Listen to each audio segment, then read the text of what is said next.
আমাদের দেশের লোক নামাজে কখন মসজিদে ঢুকে জানেন? যখন তাকবীর শুরু হয়, আল্লাহু আকবার আল্লাহু আকবার আল্লাহু আকবার আশহাদু আল্লা ইলাহা ইল্লাল্লাহ আশহাদু, তখন ঢুকছে ছুটে উজু করে, আর মনে পড়ছে না দোকানে চাবি লাগাইছি না লাগাইনি। ফেরেশতারা বলছে আল্লাহ এখনো সূরা ফাতিহা শুরু করে নাই, ওখানে টাকা গুনছে দাঁড়িয়ে। নামাজটা পাইকিরি নামাজ, ইসলাম নিষেধ করেছে। যদি বলেন মন না কখন ঢুকবো, আপনি যদি জিজ্ঞেস করেন হে মৌলবি আমরা মসজিদে কখন প্রবেশ করব, আমাকে নয় কোরআনকে জিজ্ঞেস করো। কোরআন বলছে হে আমার বিশ্ব নবী পৃথিবীর মানুষকে বলো মানুষ কখন মসজিদে প্রবেশ করবে। আমার আল্লাহ রাব্বুল আলামিন কোরআনে নকল করলেন সূরা জুমআ, ইয়া আইয়ুহাল্লাযীনা আমানু ইযা নুদিয়া লিস-সালাতি মিন ইয়াউমিল জুমআ ফাসাউ ইলা যিকরিল্লাহি ওয়া যারুল বাই যালিকুম খায়রুল লাকুম ইন কুনতুম তা'লামুন। হে আমার বিশ্ব নবী পৃথিবীর মানুষকে বলে দাও যখন তোমাদেরকে জুম্মার জন্য ডাক দেওয়া হয় বেচাকিনা বন্ধ করো, ব্যবসা বাণিজ্য খেতিবাড়ি বন্ধ করে দাও, আর তোমরা আল্লাহর ঘরে ছুটে এসো। তারপরে যখন নামাজ হবে পরের আয়াতে আল্লাহ বললেন ফাইদা কুদিয়াতিস সালাতু ফান্তাশিরু ফিল আরদি ওয়াবতাগু মিন ফাদলিল্লাহ ওয়াযকুরুল্লাহা কাসীরান লাআল্লাকুম তুফলিহুন। হে আমার বিশ্ব নবী যখন তোমাদের আবার নামাজ হয়ে যাবে আবার হালাল রুজির সন্ধানে তোমরা পৃথিবীতে ছড়িয়ে পড়ো। আমার ভাইয়েরা যারা তাহাজ্জুদের নামাজ পড়েন, যে ভাইয়েরা মায়েরা বোনেরা শুনে নাও, রাত 11টার সময় পানির বোতল নিয়ে মসজিদে চলে এসেছে। ইমাম সাহেব জিজ্ঞেস করছে কি ব্যাপার, বলে আজ ফাটিয়ে দেবো তাহাজ্জুদ করে। তারা কেলানি খাবে, বুঝতে পেরেছেন না? পারেননি? ফাটিয়ে দেবে ফেরেশতারা না, তাহাজ্জুদটাও আমার আল্লাহ নবীজিকে শিক্ষা দিয়েছেন। জোরে বলুন সুবহানাল্লাহ। ইয়া আইয়ুহাল মুযাম্মিল, প্রথমেই প্রশংসা করলেন হে আমার নবী শুনে নাও, তুমি যখন কম্বল আবৃত্তি করো আর মেম্বারে বসো, পৃথিবীর কোন রাজা বাদশাকে অত সুন্দর লাগে না আপনাকে এত সুন্দর লাগে। কুমিল লাইলা ইল্লা কালিলা, উঠে পড়ুন নিসবাহু আও ইনকুস মিনহু কালিলা। নিস মানে হচ্ছে অর্ধেক, অর্ধেক কিংবা তার থেকে একটু বেশি। তারপরে তোমরা তাহাজ্জুদে দাঁড়াবে। কুমিল লাইলা ইল্লা কালিলা নিসবাহু আও ইনকুস মিনহু কালিলা আও জিদ আলাইহি ওয়ারাত্তিলিল কুরআনা তারতিলা। আর তোমরা যখন কোরআন পড়বে শুদ্ধভাবে কোরআন পড়বে, সুরের সঙ্গে মহব্বতের সঙ্গে কোরআন পড়বে, আর তোমরা শুদ্ধভাবে কোরআন পড়বে। আমাদের সমাজের লোক তো বুঝেই না শুদ্ধ কোরআন, আর চাইও না যে মৌলবীর কাছে যাই কোরআনটা একটু শুদ্ধ করি। কি বুঝলেন? এমন কোরআন পরে ফেরেশতা থাকে না গায়ে, থাকবে কি করে? কোরআন পড়ছে কি বুঝলেন, মৌলবীর ভুল ধরে আবার কোরআন পড়তে জানে না। আমাদের মায়েরা যেমন বছরে একবার কোরআন খুলে, খালি রোজার মাসে, রমজান মাসে পারি পুরো বছর। সকাল থেকে মায়েদের কোনো কাজ নাই, কি কাজ আছে বলে দিই, হাঁস মুরগি ডিম ছাগল আর ঝগড়া, আর কিছু নাই। তারপরে গা ধুয়ে ভাত খেয়ে এরপরে পড়লো সিরিয়ালের পেছনে। আরে অনেকজন তো ঘরে টিভি নাই, সে চিন্তা করছে আর অসুবিধা নাই, বন্ধন লোন না হলে গ্রুপ লোন নিয়ে টিভি কিনেছে। আপনাদের দেশে গ্রুপ লোন নাই না? বন্ধন লোন নাই? আছে। আল্লাহু আকবার। আমাদের দেশের মায়েরা গ্রুপ লোন নেয়, 10 জন মিলে গ্রুপ করেছে, তাদের মধ্যে একজন আবার হেড হয়, আর 9টা মেয়ে তাকে আবার ম্যাডাম বলে ডাকা। সে মনে করে আমার বিরাট ব্যাপার, এমনি তো ম্যাডাম হতে পারেনি, সুদ খাওয়ার ম্যাডাম হয়েছে সে। বড় কষ্ট লাগে, দুঃখ লাগে। আমার মায়েরা, সুদের উপরে টাকা নিয়ে টিভি কিনতে হবে না, সিরিয়াল দেখলে ফিল্ম দেখলে ইবাদত নষ্ট হয়ে যাবে। লেখেলেন কাগজ থাকে তা। যদি বলেন কেন, সিরিয়াল আর ফিল্ম দেখলে ব্যভিচারের পাপ হবে। ব্যভিচার, চোখের ব্যভিচার, অন্তরের ব্যভিচার, নফসের ব্যভিচার, কানের ব্যভিচার, জুবানের ব্যভিচার হবে। সব থেকে বড় ব্যভিচারের পাপ হবে চোখের। যখন একটা নাংটা নারীর পোশাক দেখবে ফিল্মে, আর তোমার মনেতে জাগবে, যেমন যেভাবে এই আমাদের দেশের একটা শাহরুখ খানের সঙ্গে ড্যান্স করেছে, নেট থেকে শুরু করে পেপার থেকে শুরু করে ছবি ছড়িয়ে দিয়েছে, একটা বিকিনি পরে আছে। আমাদের তো মৌলবীরাও রেহাই পেলাম না, আমাদেরকেও আল্লাহ ছাড়বে না। যে কার সব চেহারা দেখলি, কি বুঝলেন? বড় আমাদের দেশে স্টাইল কি জানেন? বলে দিই, একটা যদি আপনার এলাকার একটা গরিব মানুষের ছেলে, সে যদি ছিঁড়া প্যান্ট পরে যায় তো বলবে সালার পয়সা নেই বে, গরিব মানুষ। আর ওই ছিঁড়া প্যান্টটা যদি শাহরুখ খানকে পরিয়ে দেন, বলে স্টাইল মারাত্মক লাগছে বে। হ্যাঁ বে, ছিঁড়া প্যান্টটা ওকে ভালো লেগে গেল আর গরিবকে ভালো লাগেনি। এটাই হচ্ছে দুনিয়ার আবর্তন আর পরিবর্তন। শুনেলেন, ছিঁড়া ক্যাতার দাম হয়ে যাবে তখনই ওই ছিঁড়া ক্যাতাটা যদি তোমার গ্রামের গরিবের ছিঁড়া ক্যাতাটা যদি কোনো নায়িকার গায়ে চাপিয়ে দাও, অমিতাভ বচ্চনের গায়ে চাপিয়ে দিলে মানুষের কাছে মূল্যবান হয়ে যায়। আর ওই ক্যাতাটা গরিবের কাছে থেকে গেলে তখন সেটা গরিব হয়ে যায়, সেটার আর দাম থাকে না। এটাই হচ্ছে সমাজের পরিবর্তন, আবর্তনের কারণ। আমার মায়েরা, তোমরা হারাম কাজে লিপ্ত হইও না। নামাজটাকে নামাজের মতো পড়ো, ইবাদতের মতো পড়ো, যেন পরকালের শান্তি পাও নামাজের জন্য। ফাইন্নাহু ইয়ারাক। তোমরা যখন কোরআন পড়বে, শুনেলেন, যারা বাড়িতে বরকত চান তাবিজে নয়, মায়েদিকে বলবো নামাজ পড়ো। বুখারী শরীফের রওয়ায়েতে আছে, যারা দিনের পথে থাকবে, আল্লাহর রাস্তায় থাকবে, মৃত্যুকাল পর্যন্ত আল্লাহ তাদেরকে ইজ্জতের রুজি দান করবেন। জোরে বলুন সুবহানাল্লাহ। যারা 5 ওয়াক্তের নামাজি হবে, তাদের মৃত্যুকাল পর্যন্ত আল্লাহ রুজিতে কমি দিবে না। জোরে বলুন সুবহানাল্লাহ। আমাদের দেশের মায়েরা কিন্তু নামাজ রোজা পড়ে না। সকাল থেকে উঠে হাঁস মুরগি ডিম ছাগলের ঝগড়া। সকালে উঠে খুঁজে পাচ্ছে না নিজের যাকে কি করে গাল দেবো। নিজের মুরগিকে বলছে, ঝিমুনি তুই মরে গেলি না, তোর মরা বেরুলো না। আর একটা যা মনে মনে করছে, তাহলে আমার চলছে মনে হয়, ঝগড়া আছে। ও তখন নিজের ছাগলকে বলছে, তুই লড়ির তলায় গেলি না, তোর মরা বেরুলো না। ছাগল আর মুরগি বলছে, আল্লাহ সকালবেলায় আমরা কি করলুম গো। বলে, তোরা কিছু করি না, মাল সব ব্যাকিং এ যাচ্ছে, যারা বুঝার বুঝে নিয়েছে। এটাই হচ্ছে দুর্বলতা, এটাই হচ্ছে কষ্টের।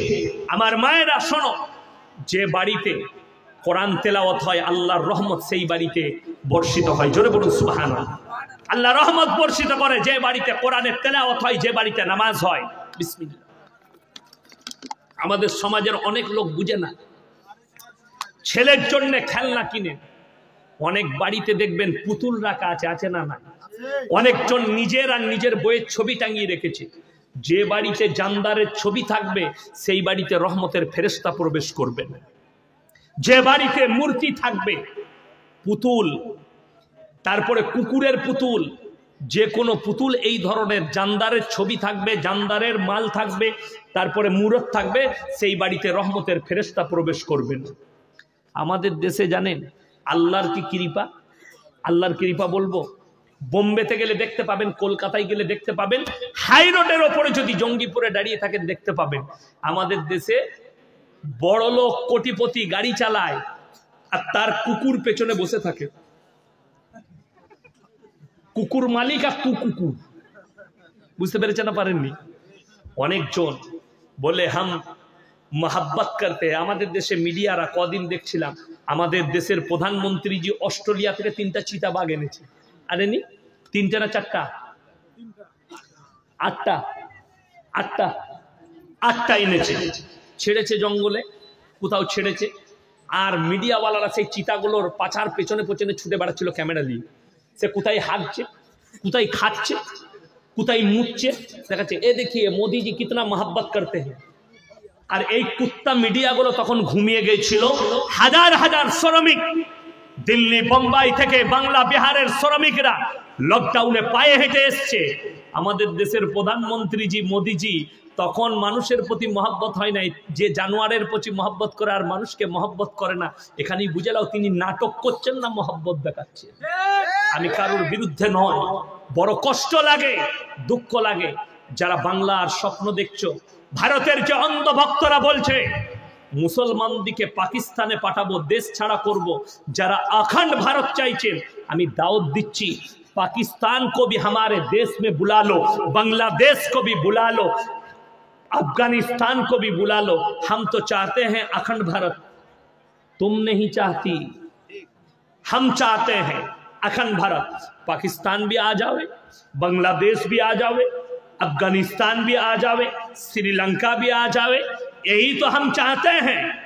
लेकिन दुख तो ये बात है, बड़ो कष्ट लगे। एकजन हिंदू भाई दारुण सुंदर कथा बोलेছে যে जिस देश में 80 करोड़ हिंदू, भारते कत आछे 80 कोटी, 80 কোটি হিন্দু আছে আর 30 থেকে 40 কোটি মুসলমান, তারা বলছে 20 কোটি। যাই হোক, আমরা 20 কোটি ধরেলেন, 80 কোটি হিন্দু ভাই আছে। দেশের প্রধানমন্ত্রী হিন্দু, দেশের স্বরাষ্ট্রমন্ত্রী হিন্দু, প্রত্যেকটা রাজ্যের মুখ্যমন্ত্রী হিন্দু, তারপরেও ভারতের হিন্দু বলছে हिंदू खतरे में है। उससे अच्छा भाई कोई मुसलमान को प्रधानमंत्री बना दो, कम से कम 20 करोड़ मुसलमान तो खतरे पे आ जाए। কমপক্ষে একটা মুসলমানকে করে দে, কমপক্ষে 20 কোটি মুসলমান বিপদে পড়ুক, তোরা বেঁচে যাবি বিপদ থেকে। বড় কষ্টের বিষয় এটা নয়। অন্ধ ভক্তরা শোনো, তোমাদের চোখেতে ধুলো ছিটিয়ে রাখা হয়েছে। যারা বলছে পাকিস্তান দেউলিয়া, শ্রীলঙ্কা দেউলিয়া, বাংলাদেশ দেউলিয়া হবে, তুমি ভারত কি বেঁচে আছেনি? ভারত শেষ। অনেকজন আমাদের দেশের লোক মনে করে টাকায় সুখ আছে। যারা ভাবেন টাকায় সুখ আছে, তারা শ্রীলঙ্কার যে এমএলএ এমপি গুলোর আন্ডার প্যান্ট ছিঁড়ে মেরেছে তাদেরকে জিজ্ঞেস করো কত সুখ। যারা মনে করেন টাকায় সুখ আছে, তারা একবার জেলে গিয়ে খালি পার্থবাবুকে জিজ্ঞেস করে আসুন, পার্থদা কত ভালো লাগছে টাকায়, বুঝতে পারবে টাকার সুখটা। আমি ভাই রাজনৈতিক বক্তা নয়, আমি আপনাদেরকে বলছি আল্লাহর কসম, আপনি ডাল আলু খান, শাক ভাত খান, আপনার যদি হালাল থাকে তা আল্লাহর কসম রুজির মালিক হচ্ছেন সকলে বলুন কে? আল্লাহ রুজি মাপেন। এটা যাদের বিশ্বাস নাই, তারা যদি বিশ্বাস করতে যান, সকালবেলায় জঙ্গিপুর বাজারে চলে যাবেন, সকালবেলায় লালগোলা টাউনে যাবেন, 100টা বড় লোক, 100টা কোটিপতি, 100টা লাখপতি আন্ডার প্যান্ট পরে ছুটে সকালবেলায় টাউনে। কি হলো বে? বলে 600 একার রহ সুগার। ডাক্তারে বলেছে 4 কিলোমিটার হাঁটবি, খেতে পাবি না। এত বড় রিপোর্ট নিয়ে চলে গেছে। স্যার কত চললো? ওরে বাবারে 420 সুগার, খালি পেটে। স্যার ফদ্দ দেন, কি কি খাবো? বলে দাঁড়া লিয়াই লেখছে। সকালবেলায় উঠে 1 কাপ বিনা চিনির লাল চা। যারা বিনা চিনির চা খায় তাদেরকে জিজ্ঞেস করুন, ভাই বিনা চিনির চা ভালো লাগে? বলবে দারুণ লাগবে, খেয়ে দেখ। আমি বলছি ছাগলে মুখ দেবে না, ওইটা তোর সুগার হয়েছে বলে ভালো লাগছে। বিনা চিনির চা কখনো ভালো লাগে? ওটা ফেরে পড়ে ভালো লাগছে। তারপরে কি খাবো স্যার? বলে 1 মুঠো সাদা চিড়ে ভাজা খাবি, নাইলে 2টো ক্রিম কেকার বিস্কুট, কুঁড়োর মতন। ক্রিম কেকার বিস্কুট আর কুঁড়ো 2টো সমান, এইটা খাবি।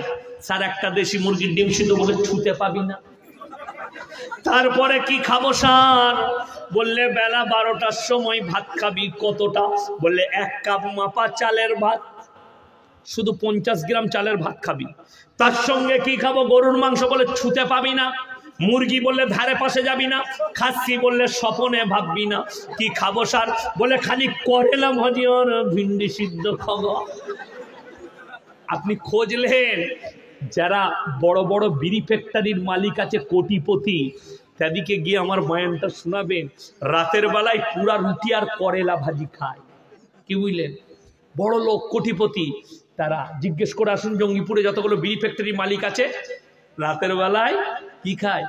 সুসা, মানে মুড়ি, মানে পুরা রুটি আর করেলা ভাজি। আর যে রিক্সা চালায়, যে বিড়ির লরিটা লোড করে, যে বিড়িটা চাপায়, যে আপনার ধানের বস্তাটা চাপায়, সে হোটেলে বসে বলছে 1 প্লেট কিমা, 1 প্লেট কাবাব, 1 প্লেট ভুনা, মুচুরি, আবার চলে গেল। রুজির মালিক সকলে বলুন কে? আল্লাহ। কোরআন শুনেলেন, মরিয়মকে জাকারিয়া বলছেন, ক্বালা ইয়া মারইয়াম আন্না লাকি হাযা। ওগো মরিয়ম, ভালো মন্দ, আখরোট, মুনাক্কা, কাজু, কিশমিশ, পেস্তা বাদাম কোথা থেকে পাচ্ছ? মরিয়ম বললেন, ক্বালাত হুয়া মিন ইনদিল্লাহ, ইন্নাল্লাহা ইয়ারযুকু মান ইয়াশাউ বিগাইরি হিসাব। আল্লাহ যাকে ভালোবাসেন, আল্লাহ যাকে পছন্দ করেন, তাকে বেসুমার রিজক দান করেন। কোথা থেকে দেব, কেমন করে দেব, আমি আল্লাহ ছাড়া পৃথিবীর কেউ জানে না। সবাই আল্লাহর উপরে ভরসা রাখবো। সকলে জোরে বলুন ইনশাআল্লাহ। ভালো মন্দ, কল্যাণ অকল্যাণের মালিক হচ্ছেন আল্লাহ। আল্লাহ আমাদের সকলকে কবুল করুক। আজকে মাইকটা নিয়ে আসুন।